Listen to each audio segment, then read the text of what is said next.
The arrival and first contact. The massive warship materialized without warning at the edge of the Verilus sector. One moment, empty space stretched between the twin nebulae.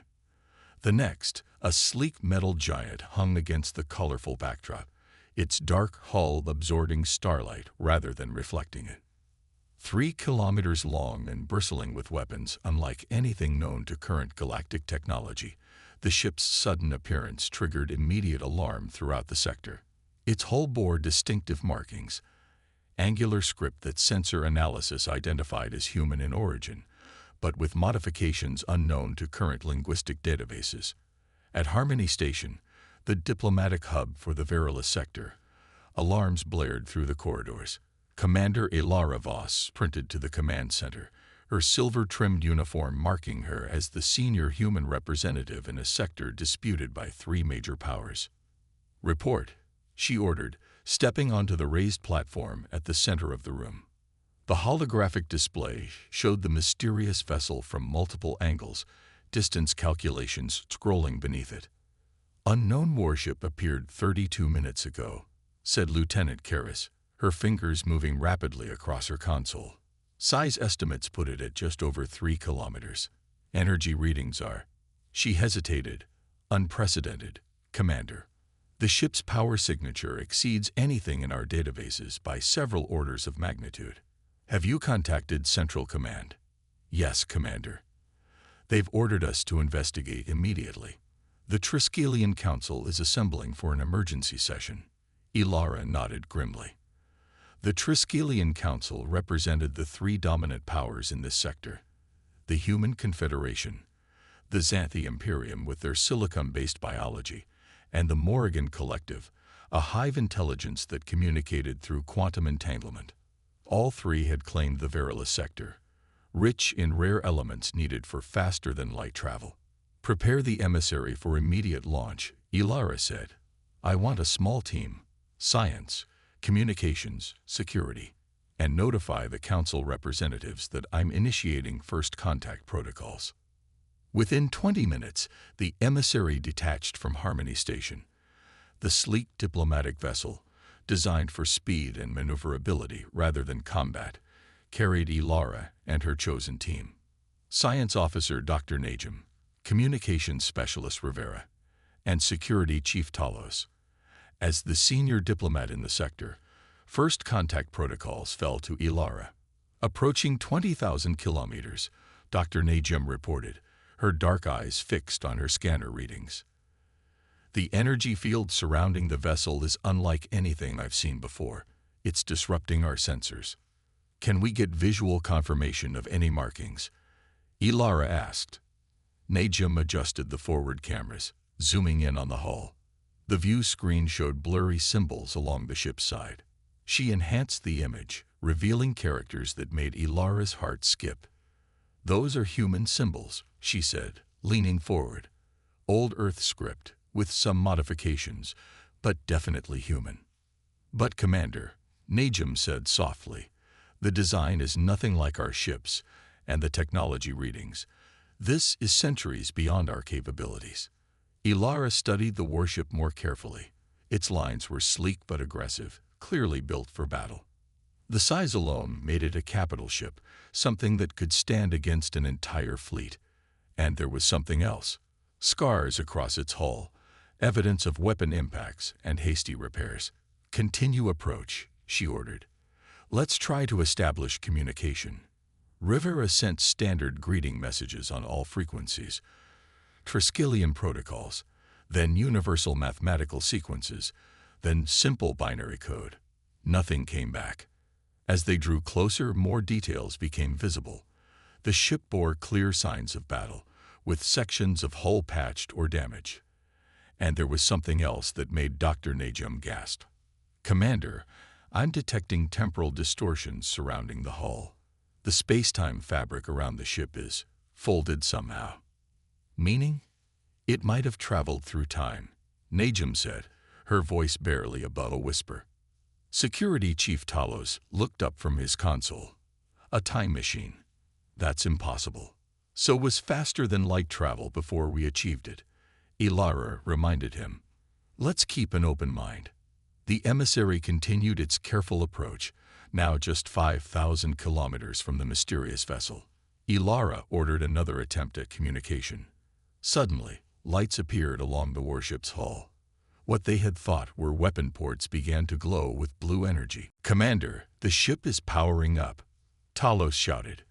"Energy signatures matching weapon systems." "Defensive posture only," Ilara ordered. "No threatening moves." The mysterious ship's response came instantly.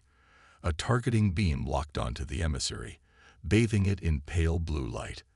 Then a voice came through their communication system. Artificial, emotionless. "Proximity alert. Defense protocols activated. Identify or withdraw." Rivera scrambled to respond. "This is the diplomatic vessel emissary from Harmony Station on a peaceful mission. We seek contact." The targeting beam intensified. Multiple weapon ports now tracked their small vessel.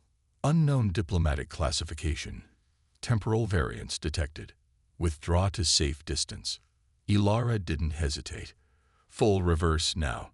The emissary pulled away as energy built up in the mysterious ship's weapons.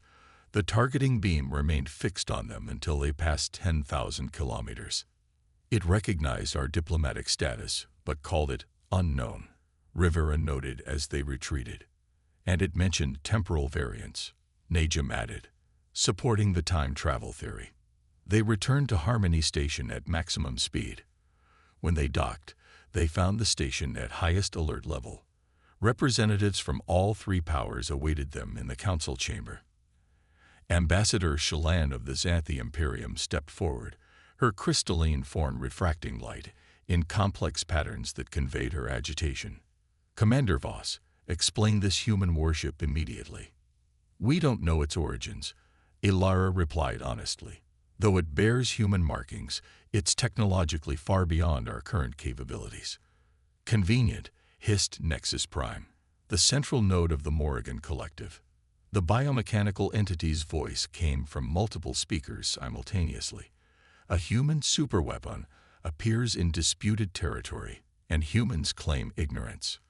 The ship's technology registers as several centuries ahead of current Confederation capabilities," Ilara countered. "And there's evidence of temporal displacement. We believe it may have traveled from the future." The chamber erupted in debate. The Xanthi ambassador's crystalline body flashed with skepticism, while Nexus Prime emitted a high-pitched tone indicating disbelief. "We have dispatched our fastest vessels to investigate," Shallan announced. "The Imperium will not allow humanity to claim such power for itself." "The Collective has already mobilized a response fleet," added Nexus Prime. "If this is a human attempt to seize the Verilus sector, it will fail." Ilara fought to maintain diplomatic composure. "I urge restraint from all parties. If this ship is indeed from our future, hasty actions could prove catastrophic." Their discussion was interrupted by an urgent communication. Lieutenant Karras' face appeared on the main display. "Commander Voss, the unknown vessel is transmitting. It's broadcasting on all frequencies, directed at Harmony Station." The council chamber's display changed to show the message, a simple text repeating in multiple languages. "Requesting diplomatic contact. Commander ELAREVOSS to APQROHH alone. Critical information regarding extinction level threat to all species." The chamber fell silent. All eyes turned to Ilara. "A trap," Shallan declared, her crystalline form vibrating with suspicion. "Possibly," Nexus Prime agreed, "or an opportunity to eliminate human leadership in this sector." Ilara studied the message. It had requested her specifically, by name. How could a ship from the future know her? Unless... "I'll go," she said firmly. "Commander Voss, this is highly inadvisable," protested the Human Confederation representative. "The message specified me by name. If this truly is a human vessel from our future, I have a responsibility to make contact," Ilara replied. "The message mentions an extinction-level threat to all species. If there's even a chance that's true, we can't ignore it." Against protests from all three powers, Ilara prepared to return to the mysterious warship. This time, she would go alone in a single-person diplomatic shuttle. If it was a trap, at least only one life would be lost. As her shuttle approached the massive vessel, the same targeting beam locked onto her craft. But instead of a warning, a different message came through. Identity confirmed. Commander Ilara Voss. Temporal parameters acceptable. Proceed to docking bay 4. A massive bay door opened in the side of the warship, revealing the cavernous interior large enough to dock dozens of ships her shuttle's size. Ilara guided her craft inside, her heart pounding. The bay door closed behind her, sealing her inside the mysterious vessel. Artificial gravity engaged as atmosphere filled the bay. Sensors confirmed breathable air, human standard. As the docking procedures completed, Ilara's shuttle hatch opened to reveal a single figure waiting for her. It wasn't human. The being stood 2 meters tall, its body a shimmer of translucent, crystalline structures with a humanoid form. It reminded Ilara of the Xanthi, but more fluid, more evolved. "Welcome aboard the Defiance, Commander Voss," the being said, its voice resonating from its entire form rather than a specific mouth. "I am Guardian, the ship's integrated intelligence. I apologize for the defensive response to your earlier approach. Our systems were recalibrating after the temporal jump." Ilara stepped cautiously from her shuttle. "Your ship bears human markings, but you are not human." "Correct," Guardian replied. "I am a synthetic crystalline hybrid consciousness. The Defiance was built by the United Species Alliance, what you would now call the future evolution of the Human Confederation, the Xanthi Imperium, and the Morrigan Collective, along with 7 other spacefaring species."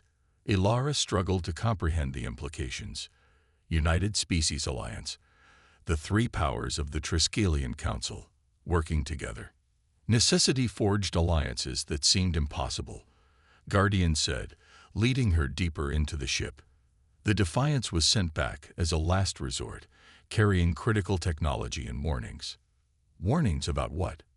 Guardian's crystalline form darkened. The Harbingers. They come from beyond the galaxy's edge, consuming all life, all technology, all resources. In our timeline, they'd reached the Verilus sector 50 years from now. Within 30 years after that, half the galaxy was dead. As they walked through corridors of technology beyond her understanding, Ilara saw stasis pods containing crew members, humans, Xanthi, Morrigan, and species she didn't recognize. "Most of the crew remains in emergency stasis," Guardian explained. "The temporal jump was traumatic, but our commander insisted on being awakened when your approach was detected." They entered what appeared to be a medical bay. On a treatment platform lay a human woman in her 60s, her body connected to various monitoring systems. Despite her weakened state, her presence commanded authority. "Admiral Helena Chen," Guardian announced, strategic commander of the Defiance and architect of the Temporal Warning Protocol. The Admiral's eyes opened slowly. They were sharp despite her physical weakness, and they fixed on Ilara with startling intensity. "Commander Voss," she said, her voice barely above a whisper, "we've come back to change everything. And you're going to help us. The Harbinger's warning and galactic unity. I died, you know," Admiral Chen said, struggling to sit upright on the medical platform. "In the original timeline, Commander Ilara Voss dies 3 weeks from today during a Xanthi attack on Harmony Station. The station is destroyed. The conflict escalates, and while the 3 powers fight over the Verilus sector, the Harbingers arrive at the edge of the galaxy, unnoticed until it's too late." Ilara felt a chill run through her body. "You know this because I studied the historical records," Chen replied. "In my timeline, your death becomes a flashpoint that prevents the formation of the Alliance for decades. By then, it's too late. The Harbingers had already consumed 1/3 of all inhabited systems." Guardian provided Ilara with a data tablet. "These are sensor readings from our long-range probes. The Harbingers haven't reached this galaxy yet, but their scout vessels have. We've detected 3 within the outer rim, gathering information. The tablet showed grainy images of small craft, unlike any design Ilara had ever seen. Their surfaces seemed to shift and writhe, as if the material itself was alive. "What are they?" she asked. "We don't know what they were originally," Chen said. "But now they're a hybrid of organic and technological components that assimilate everything they encounter. They don't conquer, they consume. They don't negotiate, they absorb. They learn from each civilization they destroy, incorporating the strongest elements into themselves." Guardian's crystalline form flickered. "We have visual records of Harbinger attacks." The medical bay's walls transformed into display screens, showing planets being systematically dismantled by swarms of ships that looked like larger versions of the scout vessels. Their surfaces peeled away layer by layer, resources extracted, populations harvested. Ilara watched in horror as a beautiful blue-green world. Earth, she realized with shock, was transformed into a barren husk. This was Earth 2378, Chen confirmed.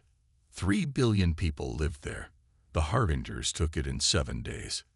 Ilara fought against nausea. "If what you're saying is true, why come back now?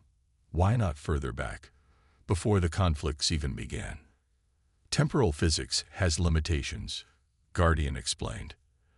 "The farther back we travel, the more energy required and the less precision possible. This point, your point in time, represents the optimal balance between warning time and energy requirements." Chen reached for Ilara's hand. "You need to convince the Triskelion Council. The Defiance carries technology that can help all 3 powers prepare: defensive systems, detection networks, weapons capable of harming the Harbingers. But it will only work if you unite. Divided you fall. We learned that the hard way." "They'll never believe me," Ilara said. "The Xanthi and the Morrigan already think this ship is a human ploy to seize control of the sector." "Then we'll have to show them proof," Chen replied grimly. Back at Harmony Station, Ilara faced a hostile Triskelion Council. The chamber was filled with representatives from all 3 powers, their postures and expressions showing various degrees of suspicion and hostility. "You boarded the vessel alone, against direct orders," the Human Confederation representative stated. "Explain yourself, Commander Voss." Ilara stood tall before the council. "The vessel is called the Defiance. It's from approximately 200 years in our future, sent back to warn us of an existential threat to all life in the galaxy." She presented the data Guardian had given her: sensor readings of Harbinger scout ships, projected invasion timelines, and the horrifying footage of consumed worlds.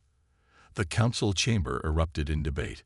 "Fabricated evidence," Shallan declared, her crystalline form pulsing with skepticism. "Clever human manipulation. The data patterns are consistent with authentic recordings." Nexus Prime noted, its analytical subroutines detecting no obvious signs of tampering. But the threat described is difficult to accept. Outside the station, tensions escalated. The Xanthi had dispatched a battle group to secure the mysterious vessel. Morrigan ships maintained position at a distance, their weapons charged. Human reinforcements were en route from the nearest Confederation outpost. "We're repeating the same mistakes," Ilara said desperately. "Don't you see? While we fight amongst ourselves, the real enemy approaches." Admiral Chen predicted this exact response. Her pleas fell on deaf ears. The council adjourned without reaching a decision, each faction retreating to consult with their respective governments. Ilara returned to her quarters, defeated. Her communication terminal chimed. Guardian's crystalline face appeared on the screen. "The Defiance has detected Xanthi warships on approach vector," Guardian reported. "Their weapons are charged. Admiral Chen requests your immediate return." "I failed," Ilara said. "They won't listen." "Then perhaps they need a demonstration," Guardian replied. "The Admiral has authorized activation of the Defiance's defensive systems if attacked. She believes a display of the ship's capabilities might convince the Council of the truth." Before Ilara could respond, Alarms blared throughout Harmony Station. Lieutenant Karras's voice came over the emergency channel. Commander Voss to the command center immediately. The Xanthi have opened fire on the Defiance. Ilara rushed to the command center, finding it in chaos. On the main display, she watched as 12 Xanthi warships, the pride of their fleet in this sector, fired energy torpedoes at the mysterious vessel. The Defiance remained motionless as the attack approached. Then, seconds before impact, a shimmering field surrounded the future warship. The torpedoes hit this barrier and simply vanished, their energy absorbed completely. The Defiance's response came without hesitation. Pinpoints of light appeared along its hull. Precise beams of energy reached out, each striking the single Xanthi ship. No explosions, no fire. The targeted vessels simply stopped functioning, their power cores shut down instantly by technology centuries beyond their own. Within seconds, the entire Xanthi attack force drifted powerless in space, disabled but with crews intact. "By the infinite crystal," whispered Shallan, who had entered the command center behind Ilara. Such power. Ilara turned to face her. The Defiance could have destroyed those ships completely. Instead, it disabled them, leaving the crews alive. Does that match your understanding of human aggression, Ambassador? Shallan's crystalline form darkened with what Ilara recognized as uncertainty. The Imperium must reconsider its position. News of the Defiance's display of power spread rapidly through the sector. The Morrigan Collective, witnessing the fate of the Xanthi ships, withdrew their vessels to a safe distance. Human reinforcements arrived, but maintained a respectful perimeter around the future warship. Ilara called an emergency session of the Triskelion Council. This time, all 3 representatives appeared shaken by what they had witnessed. "The ship you see before you," Ilara began, "was built by your descendants working together. Not as Xanthi, Morrigan, and human, but as allies against a common threat. Admiral Chen has authorized me to share specific technological advances with each of your governments, defensive capabilities only for now. Enough to demonstrate the ship's origins and the truth of its warnings." "How do we know this isn't an elaborate deception?" Nexus Prime asked, though its tone lacked the earlier accusation. "Because the technology I'm about to share with you cannot be faked," Ilara replied. "Guardian has prepared data packages specific to each of your species, technological advances based on your own research paths, but decades beyond your current capabilities. Advances you would have made independently had the Harbingers not arrived. The data packages were transmitted directly to secure terminals before each representative.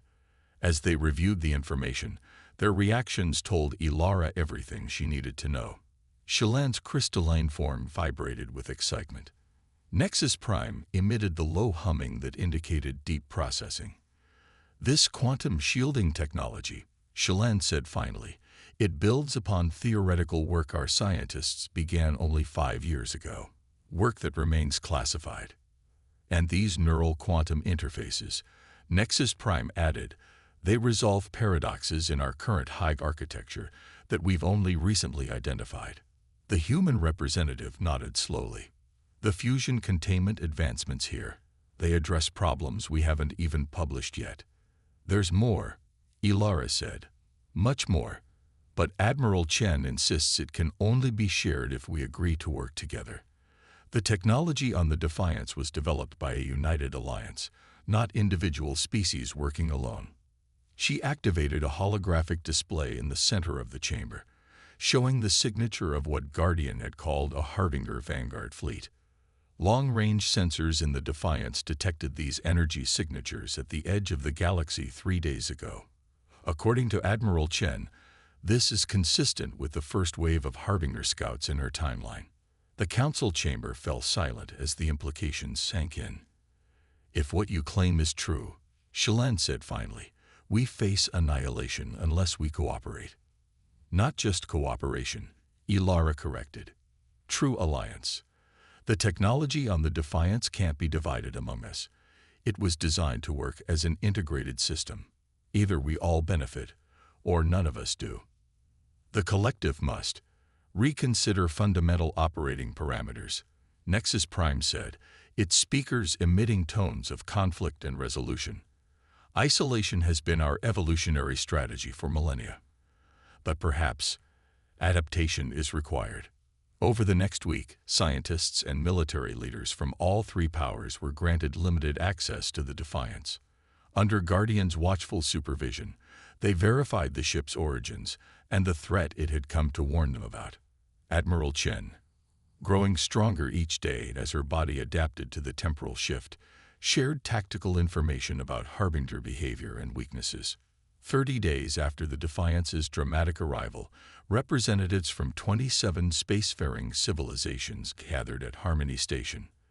The three powers of the Triskelion Council had reached out to their allies and even former enemies, sharing what they had learned about the coming threat. Ilara stood at the central podium, looking out at the diverse assembly. Beings who rarely met in peace now sitting together, united by fear, but also by hope. "Thank you for coming," she began. "What I'm about to share will challenge everything we believe about our place in the galaxy, but it also offers us a chance to write a different future than the one the Defiance escaped from." She stepped aside for Admiral Chen, now able to walk without assistance. The aging admiral surveyed the gathered representatives, her eyes reflecting both wariness and determination. "In my timeline," Chen said, her voice stronger than when Ilara had first met her, "we stood where you stand now. But we made the wrong choice. We competed instead of cooperated. We hoarded knowledge instead of sharing it. We saw each other as rivals instead of allies. And one by one, we fell to the Harbingers." She activated a holographic display showing the galaxy, with red markers indicating the Harbinger advance from her timeline. "This was our past, your potential future. But it doesn't have to be this way. On the Defiance, we carry the technologies, the strategies, and the knowledge to fight back. Not as separate species, but as a united front." A Morrigan representative raised its mechanical appendage. "The collective has existed in isolation for millennia. Why should we trust others with our survival now?" Chen's expression hardened. "Because I watched the Harbingers consume the Morrigan homeworlds in less than a month. Your isolation didn't save you. It made you an easy target." The chamber erupted in questions and concerns, but underneath the fear, Ilara sensed something else. A growing resolution, a determination to face this threat together. As the representatives debated the formation of what would eventually become the first iteration of the United Species Alliance, Ilara found herself standing beside Admiral Chen at a viewport, gazing out at the Defiance. "Will it be enough?" Ilara asked quietly. "Even with your warning, even with your technology, can we really change the future?" Chen placed a hand on Ilara's shoulder. "In my timeline, you died before you could bring the powers together. Your death sparked decades of conflict that weakened us all before the Harbingers even arrived.